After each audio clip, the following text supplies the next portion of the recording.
God's Beyond, where I fix anything. And today we're going to talk about the 1949 GMC 100 pickup truck.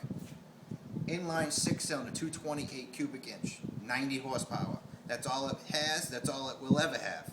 There's nothing you can do to make it perform any better than that. It's got a little single carburetor, was it 3 on a tree? Done, right? Got a customer that wants it fixed, can't figure out why it won't run correctly.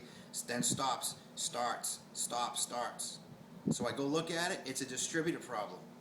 But I didn't know that at first because it was a fuel issue. I had to replace all the fuel lines, the original tank was all fouled up. The new water pump that the fuel pump that I had put in had to be replaced because the original one was all gummed up because someone tampered with it and the seal inside basically disintegrated from the old stale gas. So fixed all that, the thing ran like a champ. 2 or 3 weeks later it gives me a call, hey, it stopped running, it's making some weird noise. So I go look at it, I'm like, oh my god, I can't believe this thing is running like that. And I didn't know to look at the distributor because it ran fine. I just never noticed it. You go and look at the distributor, some goofball, now remember this is a 49 228 cubic inch, 90 horsepower. Some goofball stuck in an HEI distributor in this motor. But you can't do that. And the reason why, and I'll show you, here's the distributor. This is a regular small block 6-cylinder 250, anything after 60 electronic high energy distributor or HEI. Now these things are what, 10,000 or 70,000 volts depending on how you run it. Well, a 1949 truck only gets 4,000 to 7,000 volts. That's it. 4 to 7. It's points. You can put an electronic like a Petronix in, but it's still not very much. It's maybe 8, 9, maybe 10,000 volts. But it's not made for this. But some goofball, and this is the biggest thing, some goofball had made this shear pin. You can see this. Because in 1949 the distributors are longer and it has this lock plate. Well, guess what this lock plate also is that the goofball that stuck this in didn't know? This is your timing.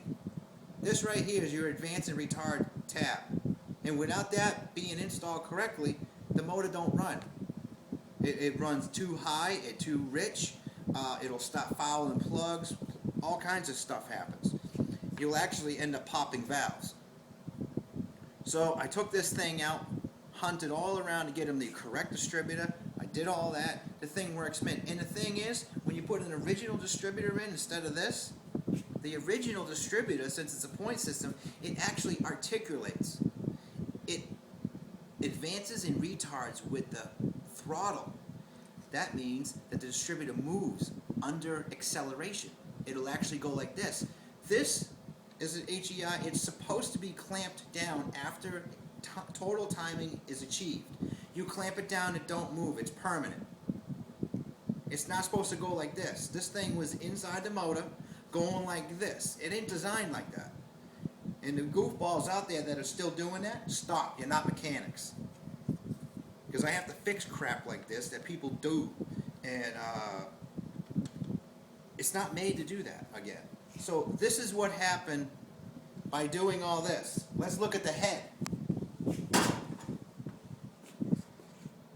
Looks pretty clean right here, but if you look over here, 2 valves are stuck. These are the intake valves. Poor timing fouled up the stems, the valve guides, and you know how I know it's all fouled up because of poor timing? Now I'm going to show you a valve, an intake valve. You might think that's paint. Here, I'll put the blue towel behind it so you can see it. See how it's shiny? See that? That looks like black enamel paint. Well, guess what? That's oil baked on. That's not coming off. That's not coming off. It's still shiny. Look at my finger, nice and clean.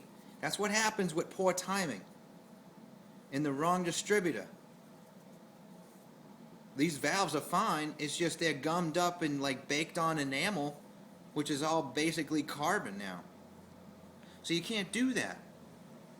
But so many people think they can build a performance motor out of an older motor and a 49.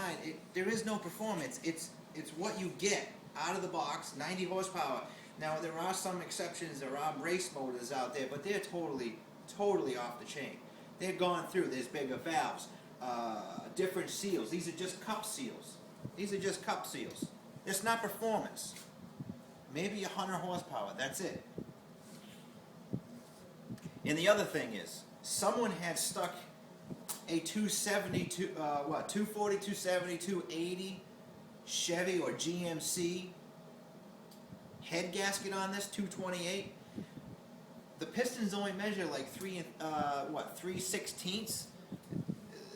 It's way too small. The head gasket was oversized, so it was barely sealing, so it was all leaking inside the valves and cylinders. So it ended up gumming up all the cylinder walls. And a perfectly fine motor now because I cleaned it, but all because of the wrong distributor. So, take this in consideration. Don't do that. Leave the motor as it is. You'll get better gas mileage, and that's it. Take it easy.